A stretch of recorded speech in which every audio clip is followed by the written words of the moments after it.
Excellencies, distinguished guests, ladies and gentlemen. Let us start off the proceedings today with a welcome speech by Yang Berbahagia Tan Sri Abdul Wahid Omar, Chairman of the Economic Club of Kuala Lumpur's Advisory Council, as well as Chairman of Bursa Malaysia. Over to you, Tan Sri. Bismillahirrahmanirrahim. Yang berbahagia Datuk Syed Zaid Albar, the Executive Chairman of Securities Commission Malaysia. Yang berbahagia Tan Sri Michael Yeo, President of KSI Strategy Institute for Asia Pacific. His Excellency Charles Hay, the British High Commissioner, distinguished speakers and panelists, distinguished guests, ladies and gentlemen, Assalamualaikum warahmatullahi wabarakatuh, and a very good morning. On behalf of KSI Strategic Institute for Asia Pacific and the Economic Club of Kuala Lumpur, it gives me great pleasure to welcome you to our ESG Corporate Summit with the theme Driving Sustainability and Sustainable Transformation. I'm sorry for not being able to be with you in person this morning due to my commitment at the Oxford Centre for Islamic Studies here in the UK. We are especially grateful to the Executive Chairman of DSC, Datuk Syed Zaid Albar, for agreeing to grace our summit and deliver the opening keynote address. Thank you, Yang Berbahagia Datuk. Thank you too to our esteemed speakers and panelists for agreeing to share their knowledge with us today. In anticipation of the discussions on ESG and sustainability later, please allow me to touch on three areas in my welcome address. Firstly, the big picture, where the climate crisis is a wake-up call towards low carbon future and Malaysia's commitment towards net zero. Secondly, the case for corporates to embrace ESG. And third, a quick outline of today's program. Ladies and gentlemen, various climate studies have shown that even minor temperature changes can have a significant impact on our physical environment. Since the Industrial Revolution, human-caused greenhouse gas emissions have resulted in a 1.1 degrees Celsius increase in surface temperature. In addition, each of the last 4 decades has been warmer than the previous decade it preceded. Based on the most recent Intergovernmental Panel on Climate Change, or IPCC's 6th assessment report findings, there is even more evidence that the planet is headed towards an unsustainable trajectory. We are seeing dramatic shifts in weather and climate changes. Heat waves are becoming hotter and far too frequent. Sea levels are rising and world glaciers are melting faster. And these are just a few of the devastating effects climate change has on the environment. Even in our own backyard, last December, as you know, we witnessed the worst floods in decades, killing more than 40 people and displacing over 50,000 people. As climate change dominates global discourse, the importance of transitioning to a low carbon and net zero emissions future becomes clear. The recent COP26 Climate Change Summit in Glasgow, Scotland, represented the pinnacle of the global climate change action, with world leaders convening to discuss and agree on measures needed to limit global temperature rise to within 1.5 degrees Celsius. COP26 emphasized, among other things, the need to accelerate efforts towards the phase down of unabated coal power, the phase out of inefficient fossil fuel subsidies, and for developed countries to double the collective share of adaptation finance within the $100 billion annual target between 2021 and 2025. Ladies and gentlemen, we are heartened that our Prime Minister had already announced Malaysia's commitment towards net zero by, or rather as early as 2050, ahead of COP26, and that is during the tabling of the 12th Malaysia Plan on 27 September 2021, meaning we are now part of the global community of countries that contribute 90% of global GDP that have contributed to net zero by mid-century. Likewise, the continued investment in public transportation and tax incentives to promote electric vehicles, as announced in Budget 2022, augur well towards our net zero target. It is also great that our government has committed to phase out coal, including cancelling the earlier plan to build 5 new coal-fired power plants totaling 3,500 megawatts in 2031, 2034, and 2037, and to increase renewable energy mix from 17% currently to 31% by 2025 and to 40% by 2035. This commitment was reinforced by the Malaysia Renewable Energy Roadmap 2022-2035 by the Ministry of Energy and Natural Resources just over 2 months ago in December 2021. Now, Malaysia is also signatory to the Glasgow Leaders Declaration on Forest Land Use and Global Methane Pledge as reiterated by the Minister of Environment and Water at COP26. And all these commitments made will have to be translated into actions, not only by the government, but also by the corporate sector, business community, and all of us individually too. Now, this is where the Net Zero Pathways for Malaysia report will be helpful, as it aims to define the optimal net zero pathway for Malaysia with several alternative pathways to assess the socio-economic impact in terms of jobs and economic development, and serving as a resource and reference for stakeholders, and create a recommended policy framework and outline of key interventions with a particular focus on areas of energy, forestry, agriculture, and nature-based solutions. Now, this WWF Malaysia BCG study explored key building blocks and potential transition pathways for Malaysia to achieve a net zero target. And based on the report, on the current business as usual pathway, carbon emission levels are expected to double from 75 million tons of carbon dioxide equivalent in 2016 to 159 million tons by 2050. A lower carbon emission pathway will potentially reduce carbon emissions by some 60% in 2050 and will only achieve net zero some 15 years later in 2065. And to achieve net zero as early as 2050 will require significant additional efforts, some investments of between 350 billion to 450 billion ringgit, all the way up to 2050. And that's actually quite affordable at 0.8% of GDP compared to other countries that will have to spend a lot more, and in many countries more than 2% of GDP, if I may say. So perhaps Ms. Lavanya from WWF Malaysia can provide a bit more color on the study in the afternoon. Ladies and gentlemen, ESG and sustainability issues are not new to corporate Malaysia. 7 years ago, in 2014, Bursa Malaysia introduced the FTSE4Good Bursa Malaysia Index to recognize public listed companies that have taken steps to improve their ESG practices and disclosures. Since then, the number of constituents has tripled from 24 in 2014 to 80 at the last review in December 2021. Bursa Malaysia also launched on 5th July last year the FTSE4Good Bursa Malaysia Sharia Index, comprising 54 constituents of the FTSE4Good Bursa Malaysia Index that are Sharia compliant according to the Securities Commission's Sharia Advisory Council's screening methodology. Apart from introducing ESG-related indices, Bursa Malaysia also played a pioneering role in compelling public listed companies to adopt good ESG practices and disclosures.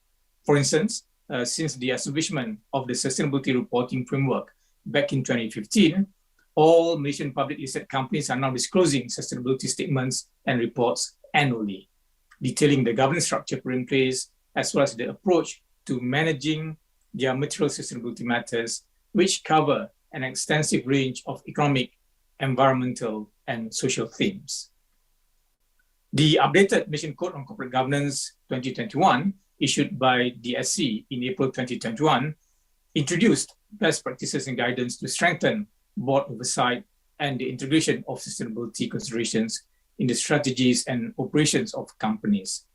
Now, apart from the necessity to comply with the code, the case for Malaysian companies to embed ESG or sustainability in their business strategy and operations, to me, is very clear. Companies that chose to ignore sustainability consideration in their business will not be sustainable, as they will be deprived of both equity and debt financing to fund their projects. They have to pay higher insurance premium to underwrite some of their risks, and they will have difficulty to recruit the human capital necessary to drive their business. Nor will they be able to supply their goods and be part of the global supply chain as customers and clients become more discerning in buying only sustainable products in the future. So I guess the case for Malaysian corporates is not a nice to have anymore, but it is actually a matter of business survival. Now, as a strong proponent of sustainability, Bursa Malaysia strives to provide an environment that encourages sustainable practices among our market participants. We do this through ongoing guidance, advocacy, and engagements within the marketplace, alongside our role as the frontline regulator and market operator. Bursa Malaysia has also started collaborating with the Ministry of Environment and Water and the Ministry of Finance to create a voluntary carbon market. And this is a significant nation-building project that will assist Malaysia in meeting our climate ambitions, whilst also creating an ecosystem that's transparent, rule-based, and meets the needs of intended market participants. Ladies and gentlemen, back to our summit proceedings today. After the opening keynote address by Datuk Syed Zaid Albar, we will have a CEO leadership roundtable with a topic towards responsible business leadership to be moderated by Datuk Sri Muhammad Iqbal Rautha. This will be followed by the second CEO roundtable on ESG best practices, accelerating action and change, to be moderated by Mr. Pramod Das, the CEO of RAM Sustainability. After lunch, we will have the session 3 on business partnership for climate action to be moderated by Tan Sri Michael Yeo, and this will be followed by session 4 on sustainable finance and sustainable investing to be moderated by our ECKL Exco member, Datuk Maznah Jalil. And the final session today will be an interesting conversation with His Excellency Charles Say, the British High Commissioner, on some updates on COP26, being the host of COP26 last November. And this session will be moderated by Ms. Lavanya Ramaya, the Head of Policy and Climate Change at WWF Malaysia. Ladies and gentlemen, like many other summits and conferences, it wouldn't be able to be conducted effectively without the participation of our corporate sponsors. And with that, I would like to acknowledge the contributions from the Movie Group, FGV Holdings, and Yayasan Hasanah as corporate sponsors for this summit. Much more work is required as if we are to shift to a climate resilient economy and to achieve a sustainable future. Responding to climate change necessitates collaboration involving various stakeholders, and obviously no one can do it alone.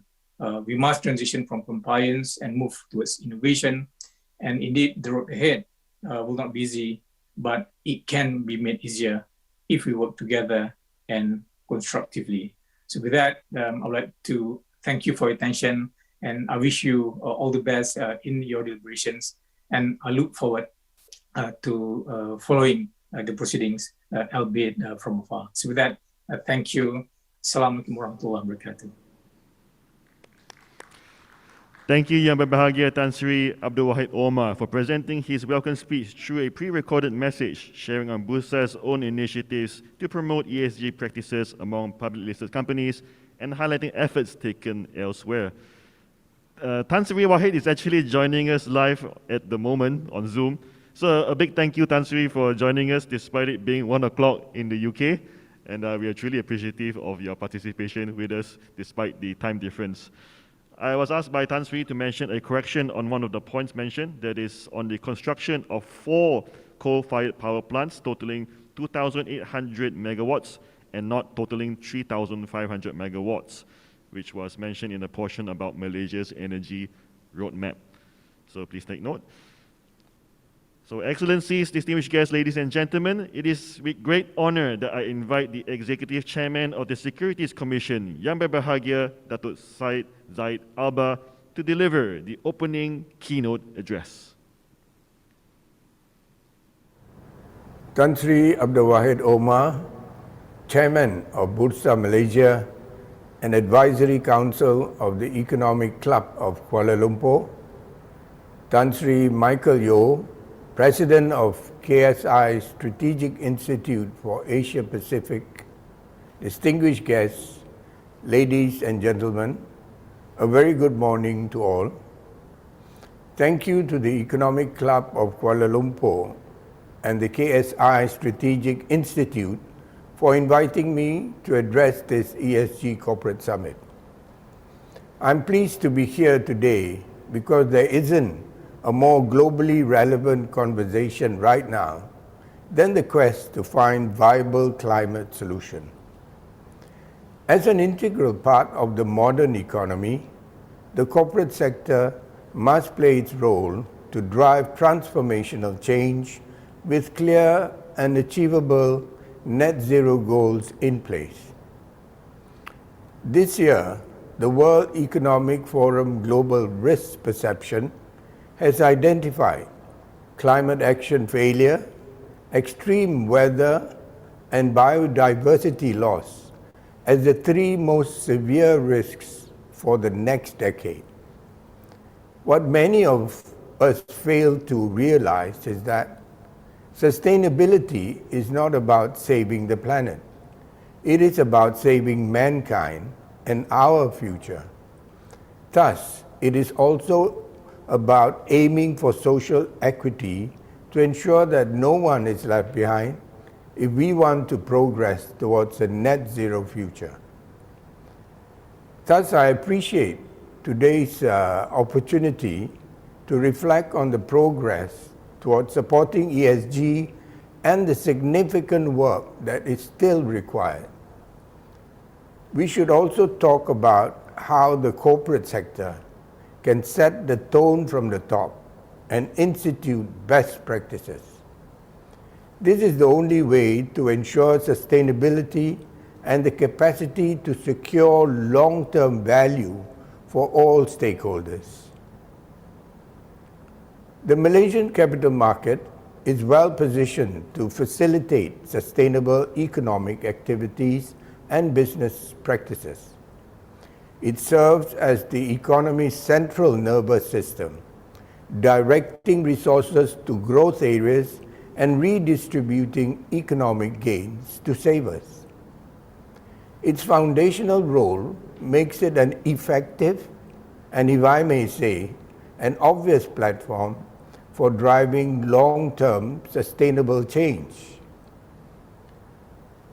The Securities Commission Malaysia started its journey to drive sustainable investment in 2014 by introducing the SRI Sukuk framework.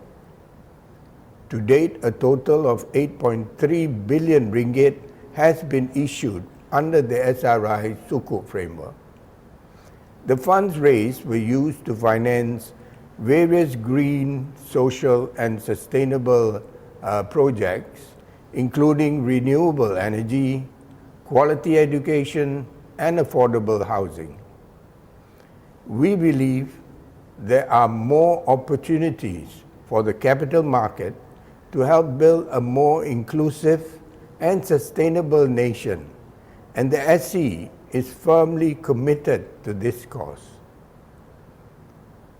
Through the Third Capital Market Master Plan, or the CMP3, we aim to shape a stakeholder economy through two key growth pillars: sustainable and responsible investments, or SRI, and the Islamic capital market. The CMP3 emphasizes the importance of the Malaysian capital market, shifting its focus to long-term value creation and consider the needs of a broader group of stakeholders.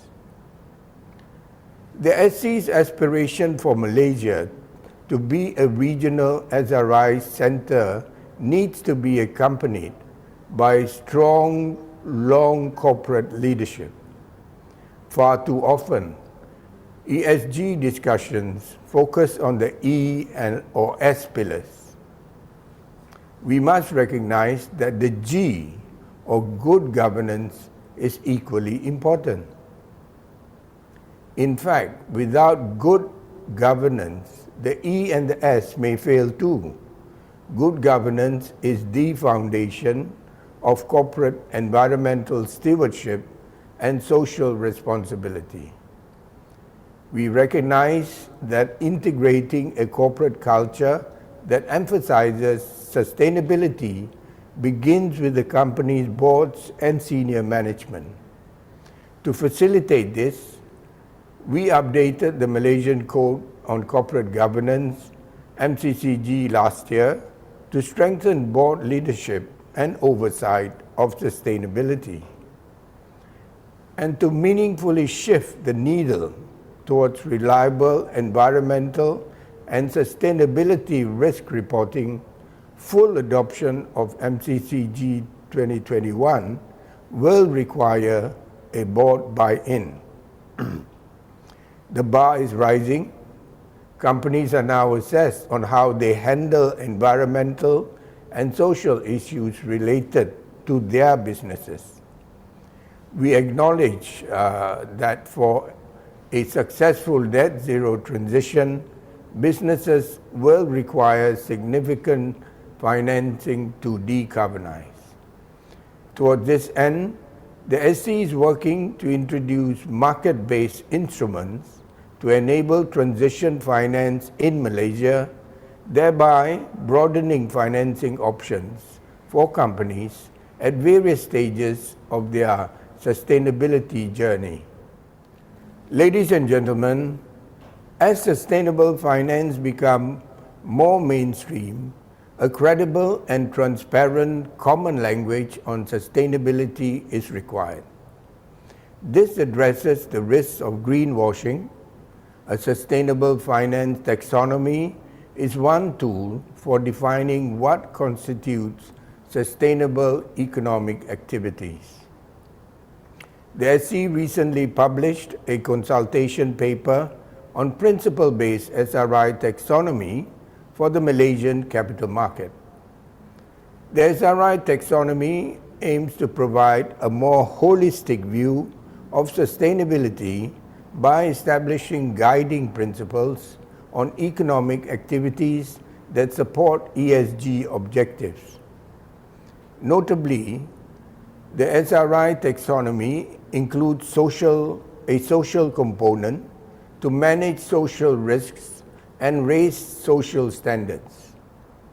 I invite you to participate in the consultation exercise and suggest ways to enhance the taxonomy and support a more sustainable Malaysia. Enabling greater transparency and clarity on issuer-level transition pathways is another critical building block for sustainable transformation. We need to identify, assess, and measure the decarbonization strategies of companies.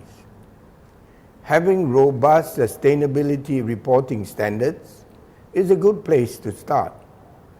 There are strong calls for a globally consistent, comparable, and reliable sustainability reporting framework, one that will both improve transparency and reduce the level of complexity in sustainability reporting. And given the multiplicity of international sustainable framework, the IOSCO has published a detailed analysis of disclosure issues confronting both issuers and asset managers, as well as the assessment of sustainability data and ratings.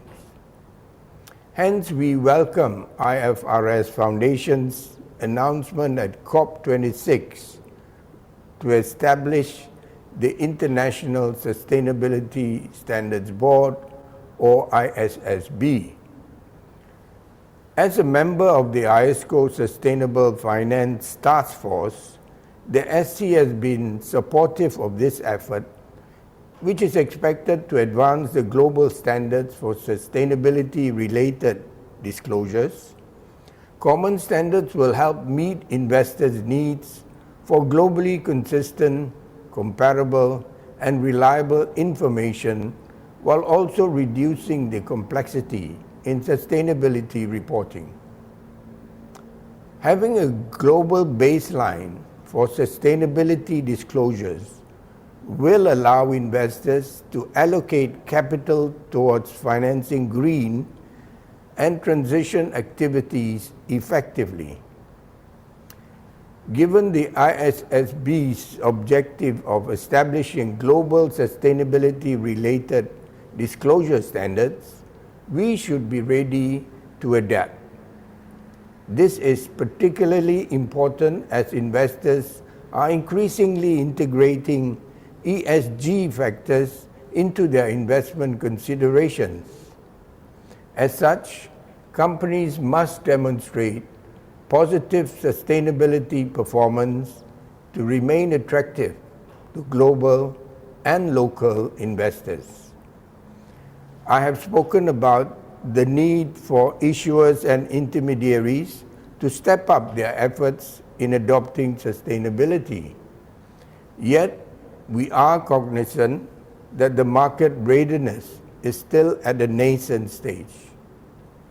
As partners in this journey, we encourage the industry to continuously upgrade its skills and expertise in order to provide fit-for-purpose solutions. As co-chair of the Joint Committee of Climate Change, or JC3, with Bank Negara Malaysia, the SC has been working with the industry to develop reference guides to advance the financial sector's response against climate change risks. This reference guide will help Malaysian financial institutions integrate climate-related risks and climate-related risk considerations into their business strategies.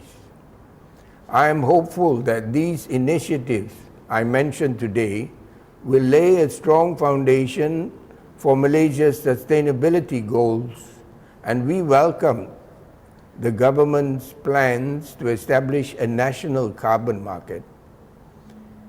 It demonstrates our national commitment to driving sustainable and competitive growth. To support the government's plan, the SC is working with Bursa Malaysia to develop a domestic voluntary carbon market. The SC as an organization is also looking into ways to cut down its own carbon and environmental footprint. Built on significant efforts over the last few years, we will be actively laying the groundwork for more progress to come this year. We have a lot of work ahead of us to build a sustainable economy, one that meets the goals of the Paris Agreement while supporting a just transition for the vulnerable. At the COP26 Climate Summit last year, some 450 financial institutions from 45 countries pledged to achieve net zero carbon emissions by 2050. However, as they say, the proof is in the pudding. We must move quickly from making commitments to taking decisive actions that demonstrate the meaning of those commitments. However, without the right cooperation and support, we are unlikely to achieve the desired impact. Coordination between the regulators and the industry is essential to achieve our national and international sustainability objectives. We look forward to working with you all as we embark on this journey to create a Malaysia that is sustainable, prosperous, and inclusive. I hope that by sharing your experience and expertise in today's discussions will help generate creative ideas and solutions for the future. Thank you.